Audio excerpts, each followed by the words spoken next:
The importance of the Netherlands, ladies and gentlemen, is not to be judged by the size of its population, nor to be judged by the size of its territory, but to be judged by the profundity of its culture, by the extent of its economic power. As some of you may know, it's the second or third largest investor in the United States, and especially by the role that its leaders have played in world affairs. A remarkable record. They've had the Secretary Generalship of NATO, of the OECD, of the World Bank, you name it, they've been there, and they continue to be. And it is from this tradition that our speaker comes to us this evening.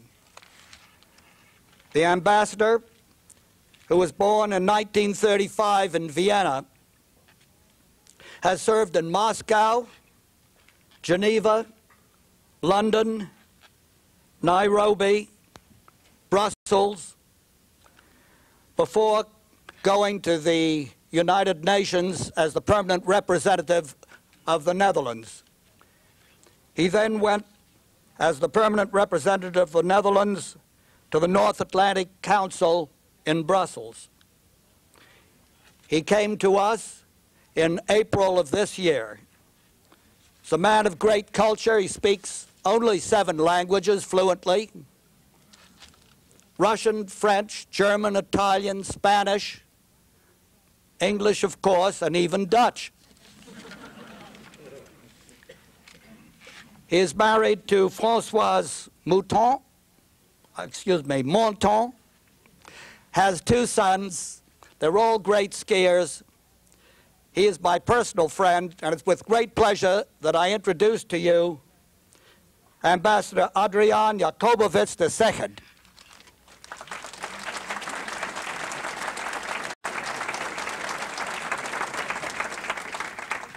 Thank you very much, Kingdom. You are still so well known in the Netherlands, although you've served there so long ago, that I'm delighted that you are the one who introduces me here today. And I'm very grateful to the Baltimore Council on Foreign Relations for having invited me at all. I hope my English is not too bad. I'll do what I can. It is indeed interesting how many links Baltimore has with the Netherlands, and in particular with the sister city, Rotterdam. This morning I had an honor to visit the mayor, and I was present when he announced that about more than $1 million of scholarships would be given to students, minority students here in Baltimore, from the medical school of Maryland University to study in the Netherlands in the Erasmus University of Rotterdam. And I had heard indeed this morning from Rotterdam how delighted they were that these students would be coming and that they would open all their research and student facilities in the medical field for them. And they were looking forward to this new link between Erasmus University and the University of Maryland. You mentioned a few things about the Netherlands, and you're right. Maybe before I dive into my subject, that I mention 1 or 2 more. It is amazing that a country is so much dependent on trade. In fact, if you take the value of our imports and our exports together, you come to a figure which is more than our total GNP. And our GNP is the 10th of the world, so you can imagine what that means. If you take the figure in the United States, it comes down to 20.5% of American GNP.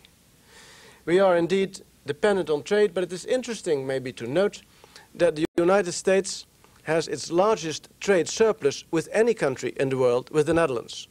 You have in 92 there was a trade surplus of $8 billion. We are not particularly worried about it. We think that we shouldn't look to flows of trade in a bilateral way, but it is important. And of course the investments, you mentioned them already, Kingdom, but not only that we are a large investor here, but the United States is the single largest investor in the Netherlands with a more modest amount than we here, only 25 billion, but we like it. And we hope that we'll have a lot more investments to come. I will not say very much more about the Dutch. You know the Dutch, but this morning I must tell you what I heard this morning.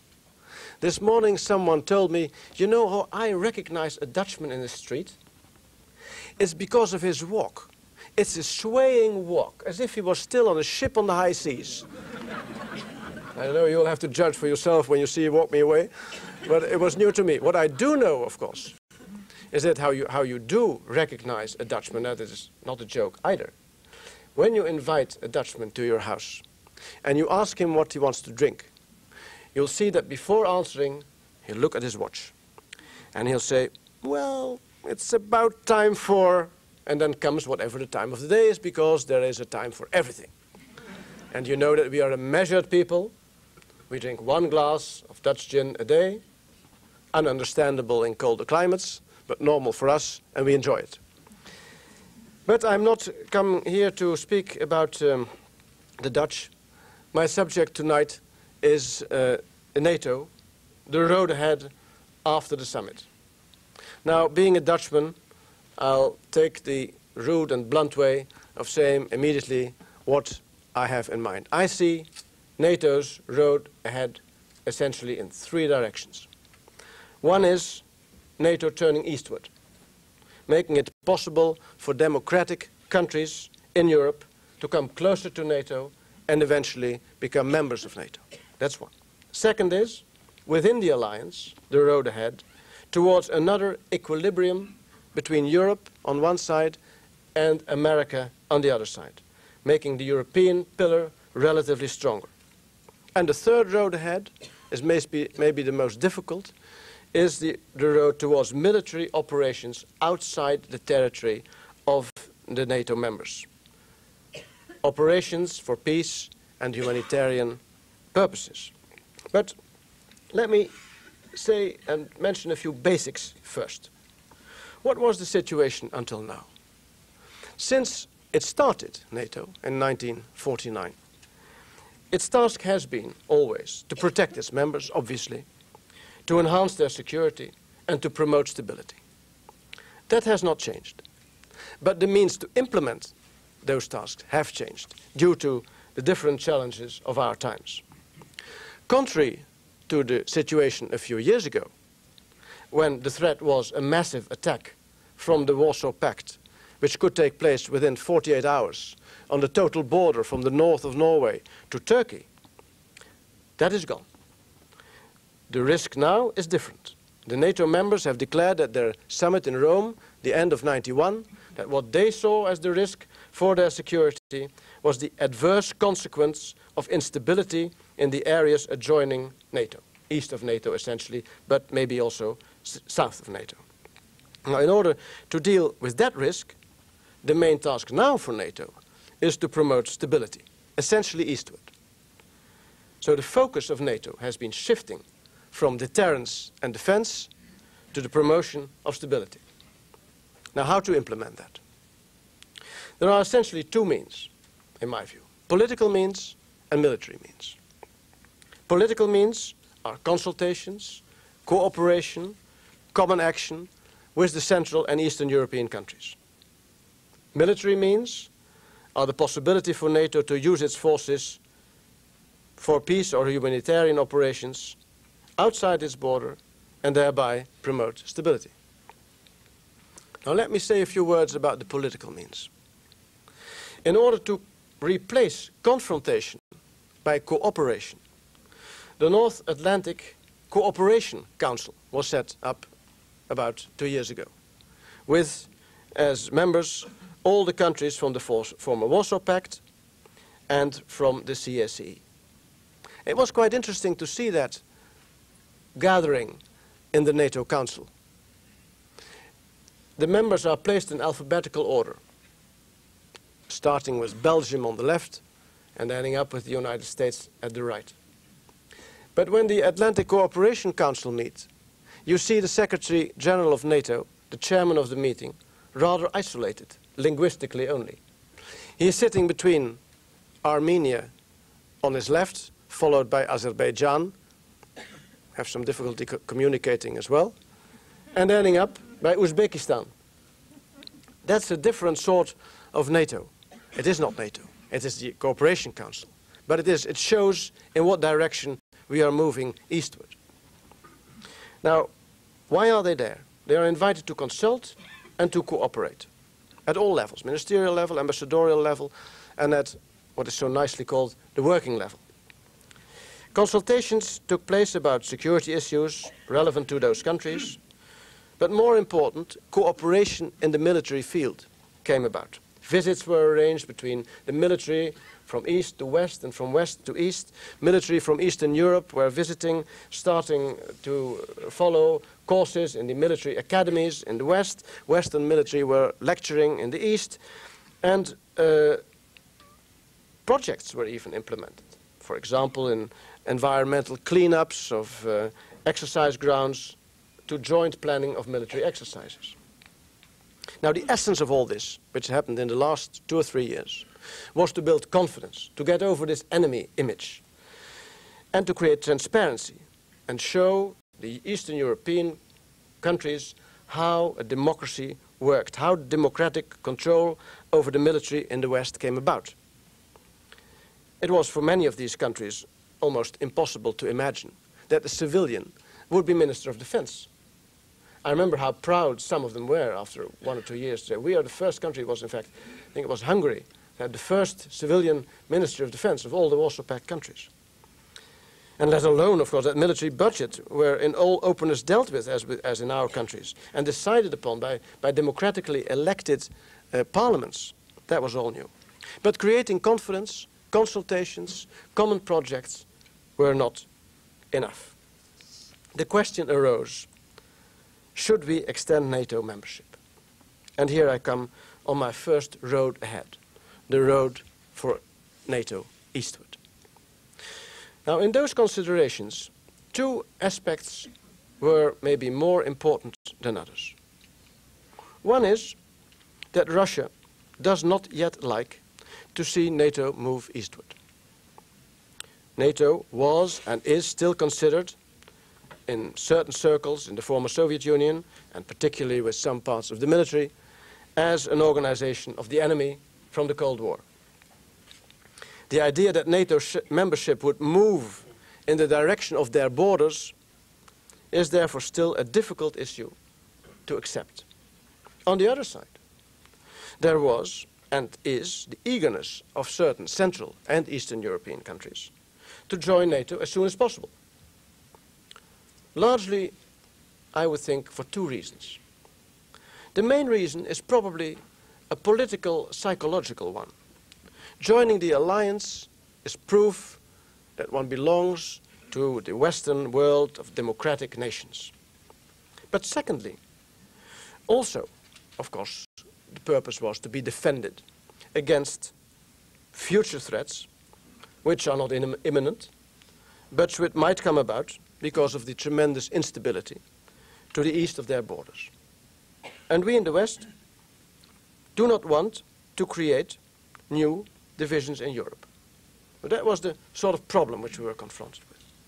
Now, in that difficult dilemma, the United States came a few months ago up with what I think a brilliant idea, the so-called Partnership for Peace. A program which makes it possible for every European country to deepen its political and military ties with the alliance, not only through consultations and cooperations, as hitherto, but also by common action, common military activities. The essential features of Partnership for Peace are the non-discriminatory nature, first of all. It's open for all European countries and the countries of the CSE. And it creates the possibility, secondly, for differentiation per country, as every country can come closer to NATO at its own pace and according to its own wishes. Every country makes a partnership agreement with the alliance which fixes what it wants to do. NATO, of course, itself having the last word on what it is, on its part, is prepared to do. Now, the participating nations who sign the Partnership for Peace arrangement have to subscribe, in doing so, to some fundamental issues and values. The preservation of democratic societies, the protection of human rights, but also transparency in national defense planning and budgeting, ensuring democratic control over the armed forces, and they subscribe to a program of joint planning, training and exercises for peacekeeping or humanitarian operations. Now, in order to implement this, and particularly to try and come to interoperability with NATO's military forces, they can have liaison offices at NATO, both in Brussels and at Szeged. So soon we'll see, indeed, offices like the permanent representatives at NATO. We'll also see offices of Russia and other countries at NATO. There's, of course, a tremendous breakthrough. Now, what do we want to achieve with this partnership for peace? Firstly, we see it as an evolutionary process leading to membership of those nations which are prepared to take the necessary steps towards that end. We think in the Netherlands that we should give the Central European states in particular a clear perspective of accession to our alliance and to our Western institutions in general. A failure to give them that perspective might, in our view, well leave these countries frustrated and prone to fall in the hands of nationalist leaders. Success of this endeavor will enlarge the area of stability in Europe. Now, the same goes for the countries further east in Europe. We consider Russia, Ukraine, other European territories of the former Soviet Union as part of our continent, just as Turkey is part of our continent and member of NATO. Not only in a geographical way, we see it. We hope and expect that these nations will develop into genuine democracies. And we should do everything in our power to further that. So we want no exclusions from our Euro-Atlantic security zone. But we want an endeavor to include them in that zone. Now that sort of road is the first road ahead. The second road ahead should lead to another balance between Europe and America in the Atlantic Alliance. A balance in which a more united Europe takes greater responsibility for common defense. Seen from Europe, the reason to take that road is inspired by two considerations. One is the desire to construct that united Europe. The other, as the Dutch certainly feel, is a continued US commitment to the security of Europe. And we feel that that commitment will be helped by the Europeans taking a greater share in our common defense. Now, that consideration will be clear enough to you, but let me dwell a moment on the first consideration. In Maastricht, at the end of 1992, I don't know whether the pronunciation in America differs, but we call it Maastricht, almost unpronounceable. In Maastricht, the countries of the European Union agreed to set up a European security and defense identity. We realized that a union, an economic and a monetary union, could not survive in the long run without a common foreign policy. And if you start developing a common foreign policy, that entails a common security policy, which can lead eventually to a common defense policy. And, as is stated in Maastricht, a common defense policy might in time lead to common defense. Now, this might sound a bit like gobbledygook, but let me look at what it means. What the development of a European security and defense identity means in concrete terms in the foreseeable future. Three things, I would suggest. One, the members of the Western European Union would now concentrate their efforts on the introduction of common position into NATO. One European position into NATO. That enhances European cooperation, obviously, in the security field, and it can promote quicker decision-making at NATO, as issues have already been pre-negotiated among 14 of the 16 members. 14, because there are 10 members of the WEU, and the other 4 European NATO members are closely associated with the WEU work and can attend all WEU meetings.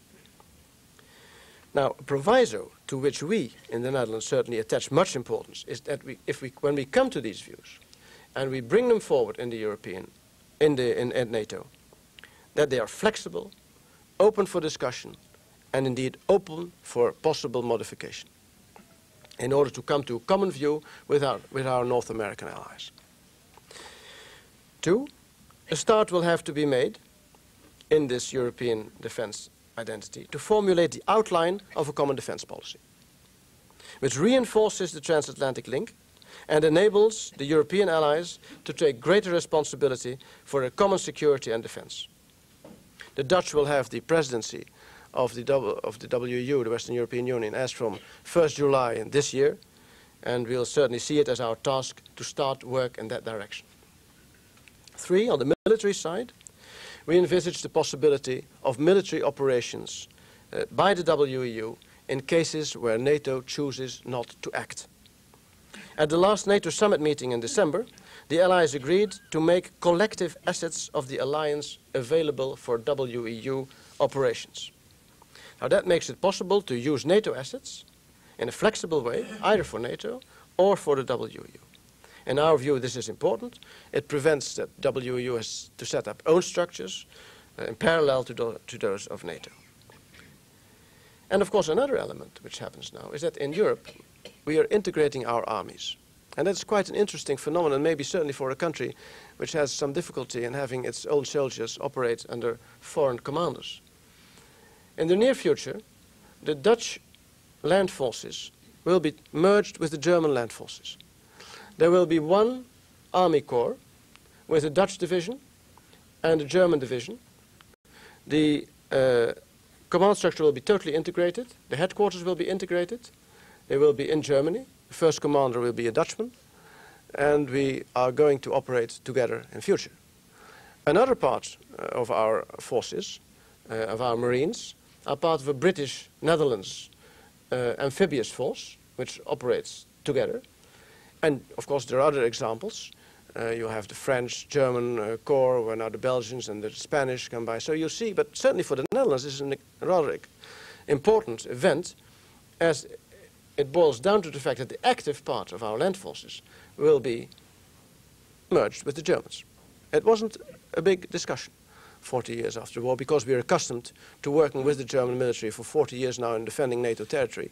And we think that they are fine soldiers and we work very well together. And of course our Marines are operating with the British. Now, the road ahead towards a European security and defense identity is therefore being taken. But let's make no bones about it. It will take quite some time before we have reached a common defense policy, let alone a common defense. The members of the European Union have already many years ago transferred national powers in the field of trade policy to the community. There's one trade commissioner negotiating on Europe's behalf in the GATT round. But a commissioner for defense, I can tell you, is not in sight. Defense is probably the most sensitive field in national policy making. And for the foreseeable future, it looks therefore that what we can achieve is a coordination of our defense policy amongst the 12 and eventually more member states, but not yet a common defense. And that means that decision-making on defense matters will not be easy, and certainly not proceed with the speed that is possible in one nation like the United States. There are many diverging interests among the member states of the European Union, and we think, therefore, that our common security continues to require American leadership. The third road ahead, the road towards military operations outside NATO territory, again has a political and a military side. Let me take the military side first. Military operations outside NATO territory require changes in the alliance military structure. It's obviously quite different defending a territory against a massive attack is something else than starting an operation for peacekeeping outside one's borders. So we have, therefore, another structure, and the NATO summit in December made European actions possible, because it accepted the so-called combined joint task forces. That concept has to be further developed, but the essence of it is that particularly military units can be put together for an operation under a specific command, so that you don't have your regular structure, which was lying there in the middle of Germany to protect the territory. You'll put together a certain unit of various units under a specific command for a specific operation. And that is, of course, essential if you go out, because operations vary in size and difficulty. Units can be all European. They can involve American troops. They can also, and that is important, involve countries from outside the alliance. That was the third road, the first road. They can therefore be an expression of European defense identity, if they're purely European.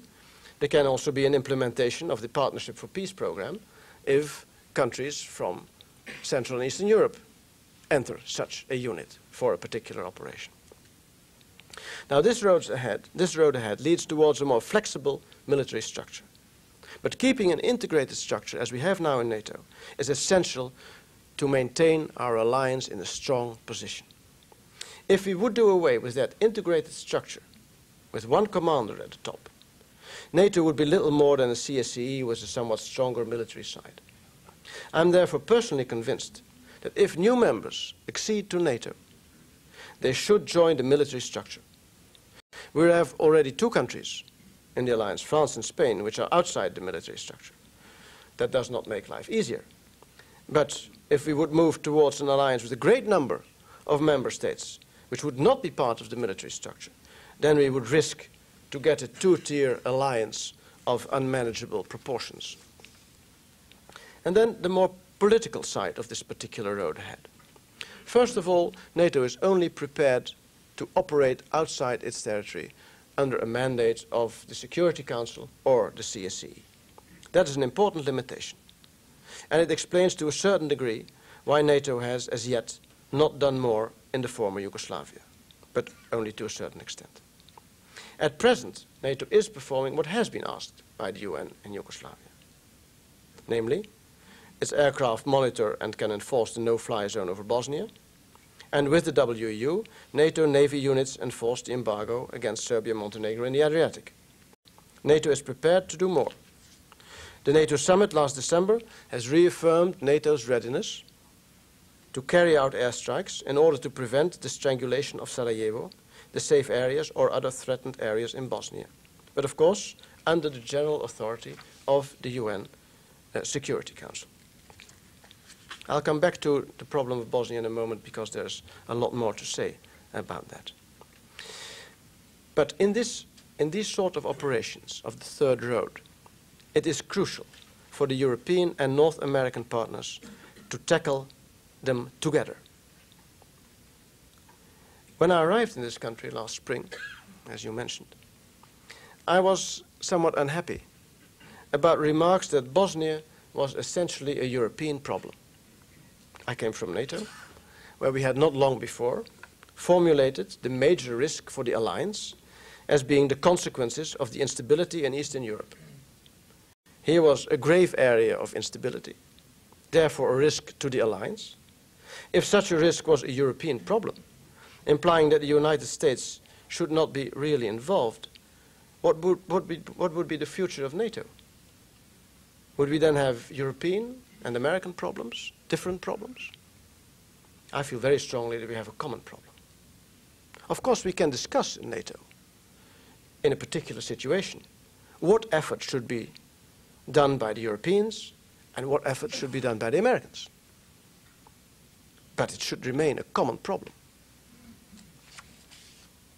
In the management of crisis, active involvement both of North America and Europe is therefore essential, not only for the cohesion and credibility of the alliance, but also for the effectiveness of a diplomatic and military operation. Now let me say a few words on the major crisis we have in Bosnia-Herzegovina. I've been listening to the radio before I came here, to the European radio station, the BBC, and I heard that today the Council of Ministers of the European Union has called for immediate lifting of the siege of Sarajevo by all means, including airstrikes. And they've asked for an early meeting of NATO, and I understand we want that meeting to take place tomorrow. They've also called for demilitarization of Sarajevo under international control. And the US, I understand from the same source, supports the idea of airstrikes if the siege of Sarajevo is not lifted. Now, in that connection, but slightly broader than this, let me share one concern with you. A concern that we have in the Netherlands and indeed in some other countries of Europe. And that is the general impasse in the negotiations on Bosnia-Herzegovina. The European Union has tried and is still trying to promote a settlement, as yet to no avail. But we have to keep the negotiations going and indeed to revitalize them. And in that connection, a greater degree of the United States' involvement in the peace process could well be instrumental to achieve that revitalization. We are strongly urging the United States to associate itself more closely with that political process and to become actively involved in devising, promoting, and eventually implementing a settlement. Now, we agree with the United States that maximum pressure must be maintained on the Serbs. However, we have to find, or to help find, a settlement which can be accepted by all parties, including the Muslims. And when I say accepted by the Muslims, I don't mean forced down their throats, but accepted on the grounds that it is a reasonable, viable plan and that it will give enough confidence to the Bosnian government to agree to it. Now, while I am on Bosnia, allow me to make one other remark. The Netherlands strongly feel that the presence and indeed the strengthening of the UN troops in Bosnia-Herzegovina is of the greatest importance. They are essential for the delivery of humanitarian aid to people in distress. They have a task to protect, to the extent possible, the safe areas established by the Security Council. It is true, they have insufficient means to do that effectively. But it is also true that none of these areas have been captured by any warring party. So their presence has at least an important psychological effect. And in general, their presence has a mitigating effect on the level of violence overall. The UN forces were sent to the area without any direct link being made to the negotiating process. That link should not be construed now, while their presence is so crucial. And in view of these considerations, the Netherlands have decided to increase the number of their troops with an infantry battalion of some 1,200 men, so that by the end of this month, we will have about 3,000 troops in or around the former Yugoslavia, around because they're also on ships. And that is quite a sizable contribution, certainly measured per head of the population. Now, in the days ahead, and that will be my last remarks, we will witness whether one of the roads ahead for NATO, the third road, how effective will NATO be in operations outside its territory under the UN aegis? We'll have to wait and see. Well, ladies and gentlemen, diplomats are a special sort of people. We're all special, of course. And diplomats are no more special than others. But I'm reminded of a remark which I think was made by Churchill about diplomats, where he said, a diplomat is always poised between a commonplace and an indiscretion. It's up to you to judge whether I've struck the right middle. Thank you so much. The question is that Bosnia-Herzegovina being such an ethnic mixture and therefore so difficult to contain with troops, wouldn't a place like Kosovo be more fortunate and more promising to send troops to? Well, these are two issues. Nobody is prepared to enforce any solution, any military solution in Bosnia-Herzegovina, because of the reasons you mentioned, and in general because of the difficulty of the terrain and so on. The only thing what we are prepared to do is that if the factions agree to a settlement, but want military to help implement that agreement, then we are prepared to do so. Because why military? Because even if the main factions agree and implement, there will be uncontrolled elements, as they are called, local commanders, who still continue the fight and who would not agree. So those elements then have to be tackled. And for that reason, we are prepared to send troops, apart from the UN troops which we have now, and we very much hope that the United States will join us there. And in fact, the administration has said that it will under certain conditions. Is Kosovo more promising? Yes, in the sense that it can have a preventive working. But there are at present no foreign troops in Kosovo for all kinds of reasons, mainly because we don't think that there's immediate necessity for it. There are troops, and indeed American troops, in Macedonia for the same purpose, in order to prevent a possible spillover into Macedonia. There are about 400, I think, American soldiers there, and that is undoubtedly useful. For Kosovo, we haven't considered it as yet.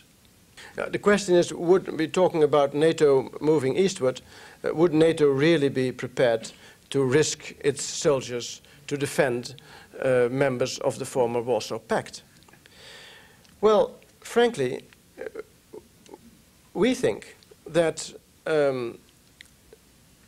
choosing between defending Ankara or defending Prague, there would not be so much difference. We are prepared to defend the borders of eastern Turkey. That's very far away for many of us. Wouldn't we be prepared to defend a border of Czechia, of Slovakia? I think we would. At the moment that these countries are indeed members of NATO, and we have taken the obligation, and they have taken the obligation to defend us, it's not a one-sided measure. We insist, of course, any member of NATO, that it has a credible defense and that it is integrated, I would add, in our structure, and that is a two-way street. And I don't think that would make a lot of difference. Now, as long as they are not members, we'll have to see. But we'll, of course, the moment that they become members, we'll take that into consideration and realize that we'll have to do that. I don't think it would be that difficult. Yes, the first question is why France and Spain have remained or are outside the military structure. And the second question is why is NATO limited to act in Yugoslavia? Now, France and Spain are different cases. France was a member of the integrated structure until President de Gaulle decided to leave it. For a variety of reasons, which had both to do with the idea that France was an independent state and had its national pride and had therefore difficulty in remaining in an integrated structure which was dominated by others. That was one. And the second was that at that time France did not think it was necessary anymore. France was prepared, of course, to cooperate with NATO, but thought that an integrated structure was not essentially necessary. And if I may add, there are, of course, people in France, and many, I would think, who think this argument goes even, is even more valid now. One now and then hears the question, why do we think that we still need an integrated structure with one commander?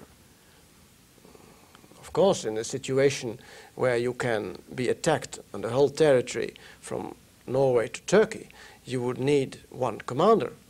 But if that is not the case anymore, if there's not a unity of terrain, why should there be a unity of command? Well, we have other ideas about that, but those are about the reasoning behind it. Cooperation, yes, but keeping your national sovereignty and not being under an American commander, because Supreme Allied Commander is fortunately an American. Spain is a bit a different question. It was a problem for Spain. There was a certain anti-American feeling in Spain for all sorts of reasons. There was a socialist government. Socialists were a very powerful party in Spain. Their love of the United States was not tremendous. There were links with Latin America, which also came in the same direction of some distance from the United States. And it was felt that if Spain would join the integrated structure, it might well not join NATO at all, because there was a referendum and it would probably have been no. And the government in power decided it was wise to make this sort of compromise, to enter NATO, but not to enter the military structure, and therefore keeping the military outside of that structure under this one unified command. But they are cooperating much more intensively with NATO through the years than France. They've come much closer to NATO. There's a difference in the distance which the two countries maintain. Now, why is NATO limited in its action in Yugoslavia? Well, one I mentioned, we operate only under a mandate of the Security Council or the CSCE, and we do what we've been asked to do. But there are, of course, other considerations, and that is essentially that all of us are hesitant to go into the former Yugoslavia in a military way. It is a very difficult terrain, and the willingness of a strong military action on the ground is absent, quite frankly. Nevertheless, so we only want and are prepared to go there under certain conditions, which I mentioned before, peace, an agreement amongst the parties, and so on. I think these are the main reasons why we do what we do, but we do not do more than we've been asked for. Should the leadership lead the people, or should the people first decide what to do and then be led by the leadership? That reminds me a bit of what Gandhi has once said, namely, I have to follow my people because I am their leader. That is a Gandhi philosophy. I personally would not share that. Of course, one has to take the sentiment in the nation into account, but one can influence that sentiment. And I think that it is up to a leadership to do that and to give the direction the nation should take. Of course, there are, particularly if one moves eastward, there are other considerations. I remember the Bulgarian president coming to NATO and quoting a famous Soviet leader, which he didn't mention, but later it was apparently Trotsky who has said this, who said, a leader, a political leader, before taking a decision, has to lay down on the ground, put his ear on the ground, and listen to the footsteps of history. Now, this is more or less what you just say, and then decide. But that is, of course, a consideration of how important history is, or how important the individual is. I get often the feeling that the more you move east in Europe, the more the weight of history is felt as a sort of lava stream coming down a mountain, which you can try to arrange a bit but not stop. Whereas in this country, very much to the west, everyone can make a difference, I always hear. As a Dutchman, I think this idea is somewhat tiring. If everyone has to make a difference. But that is, of course, the opposite. And if everyone can make a difference, then certainly a leader can make a difference. And that is how I come to my conclusion that, of course, one has to take the feeling in the nation into account, but one can and has to lead it. The question is about a danger from the south, immigration coming into Europe from North Africa, and into France, into Italy and other countries. And is there a role for NATO in dealing with this? No, not this danger. We have considered that, whether there would be a role for NATO, and we have decided that there's no role for NATO. That is a role for the individual countries to deal with. But there is another instability in the south. And of course, if you go to Italy, they are very aware of that. They always will tell you about the missiles that were shot from Libya and fell off an island to the south of Sicily. And they could have well have fallen somewhere else, a more a difficult place for Italy. So in the southern belt, there is this feeling that, of course, there is no imminent threat at present, but certainly we have to watch that. And Italians in particular, but also other countries in the south of the alliance, make that very clear to their northern partners, who they think might sometimes forget this potential. And we are, of course, very much aware of it, but not in the sense of dealing with immigration flows and the like. The question is whether the German recognition of Croatia accentuated the split of the former Yugoslavia, and what do we feel at present? Well, we have taken that decision, recognizing the various countries. Certainly the Netherlands was not of the opinion that that was the moment to start recognition. We had very strong feelings about recognition being the last step to take in the process of recognition of the countries concerned, of inviolability of borders, of the guarantee of human rights, and so on. And that in all that was in place, that then was the moment for recognition. But of course other nations, and not only Germany, thought differently, and that's where we came. Now whether this was a good thing or a bad thing is questionable. We have never been enthusiastic about it in the Netherlands.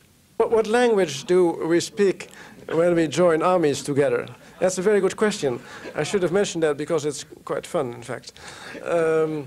Well, in the Netherlands German Army Corps, the language will be English, I may tell you. In the British Netherlands Amphibious Corps, it is obviously English. It was more difficult in the German French Corps,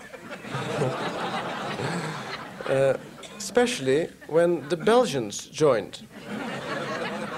Not to speak about the Spaniards. First there were only the Germans and the French, so there were two languages, and one was supposed to understand the other. But then the Belgians joined, and they insisted that Dutch should also be a language, as most of Belgium is Flemish and Dutch-speaking. There are two official languages, and so on. And then, of course, the Spaniards insisted that it would also be Spanish. I'm not sure now what the end of this was, but it indicates how important your question is. The question is about trade and investment issues between the US and the Netherlands, and in particular about the investment streams on which I talked in the beginning of my speech.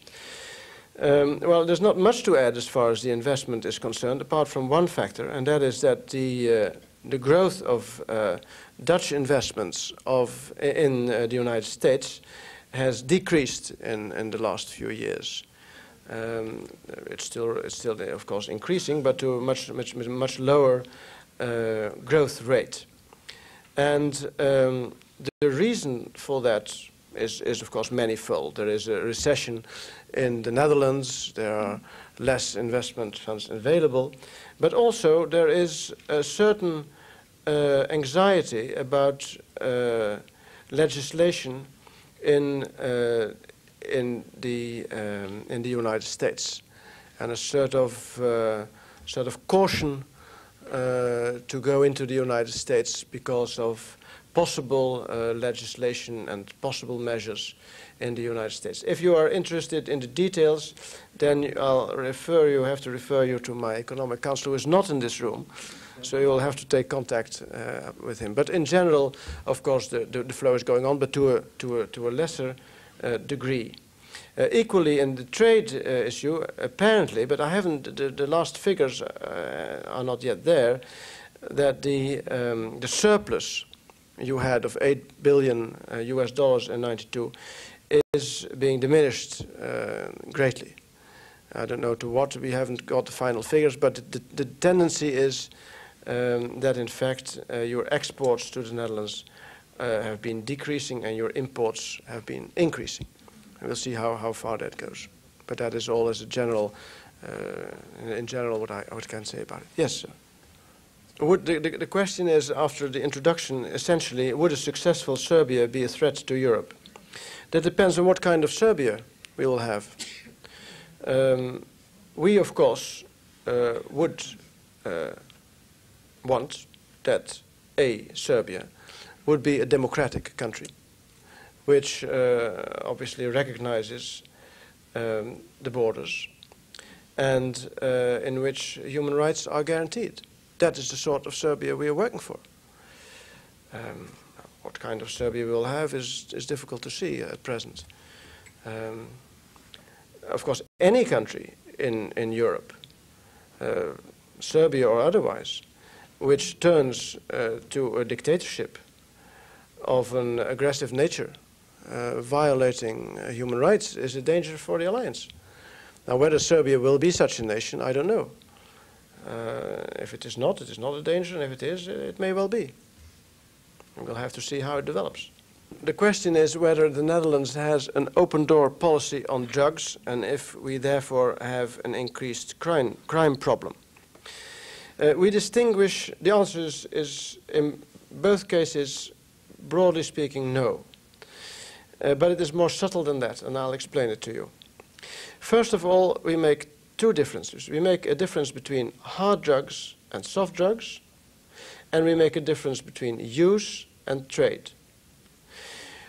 The use of soft drugs, to take that combination, is not persecuted. Unless, of course, we're talking about large quantities. Say over, if someone is caught with up to a maximum of 30 grams of cannabis, a soft drug, he is not persecuted. If he is more, then he is. So it's a question of quantity. Hard drugs, yes, that is indeed, and particularly the trade. So our attack is mostly against the trade, and then first in the trade in hard drugs, but equally in the trade of soft drugs. The users, we do not see as criminals. We see them as victims. We see them as a health problem, and we're trying to help them. There's in most major cities in the Netherlands have programs to help the users of drugs, also providing clean needles and so on in order to confront the AIDS risk. And so we have a very nuanced policy on this, which we think is positive. In fact, we have seen that, which is in very few countries the case, that the use of drugs in the younger part of the population between 18 and 30 is diminishing in the Netherlands over the last few years. And we think this is helpful. We know who they are. The police knows where it takes place, this use of some soft drugs, also hard drugs. They help the users. They think in helping the users they can find the route to the traders, and therefore are able to attack the traders. And we are very fierce against traders, and indeed against all what has to do particularly with the hard drugs. So it is a nuanced policy, which we think is helpful.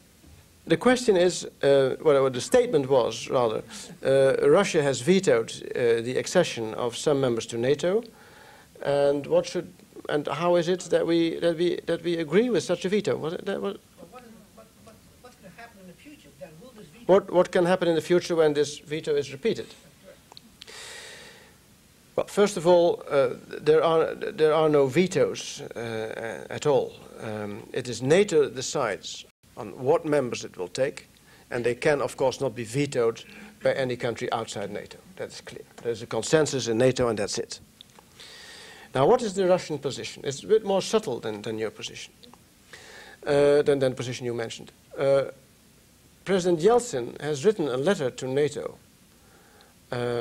about 2 years ago, stating that, 2.5 years ago, stating that Russia eventually might want to join the alliance. The essential problem with Russia is that it does not want to be excluded. So it does not want an extension of NATO eastward, unless it is included. Because if it is not included, it sees it as a sort of Western influence increasing on its borders, whereas it is excluded. That is why we have said in the Partnership for Peace, you're all welcome. Of course, you have to fulfill certain criteria which we have, all of us, in NATO, democracy, and so on, but in principle, you're welcome. And, well, we'll see where that leads to. I don't know whether Russia, in the end, will make a decision to try and join or not. I think myself, personally speaking, that certainly now it will be extremely difficult for Russia to come to such a decision internally, with all that it entails, and lack of sovereignty, etc. So what we want to do now is create trust, is explain to all the Eastern European countries, including Russia, what the alliance is all about. That it is not directed against any democratic nation. That, of course, in the past, it was menaced by a threat from the Warsaw Pact, against which it had to defend itself. But that now this has disappeared. There is no action against any other country in Europe. And we hope that by creating confidence, by bringing them into our structures, that they will see this. It will take time, undoubtedly. You see that Russia, we understand that Russia has a legitimate security interest in Europe. But we can never agree that it is the only country having a legitimate interest in Central Europe. The interest of NATO in the security of Europe is certainly as big as the Russian. They can never have an exclusive interest zone in Europe. We are interested as well. And that is what we say to Russia. And we add that if any country, including Russia, would turn in an aggressive or imperialist way, then they would find other countries in Europe and NATO against them. And of course, we hope that that will not be the case. And we do everything to try and promote democracy and reform in Russia. But if it turns the other way, we'll be in different fields. So that is the line of our thinking. And we think that by making this point of that we want a security area in the whole of Europe, that they will eventually join it and have no problem with others joining the alliance either, provided they are not excluded. We'll see how that will go, but of course, if at a certain moment the alliance would consider that certain Central European countries would enter NATO, they'll have to weigh the pros and the cons and how far this promotes stability or, on the contrary, creates tension. But that balance being made, the decision will be NATO's, and it will certainly not be able to have it vetoed by an outside country. I see that we have to stop.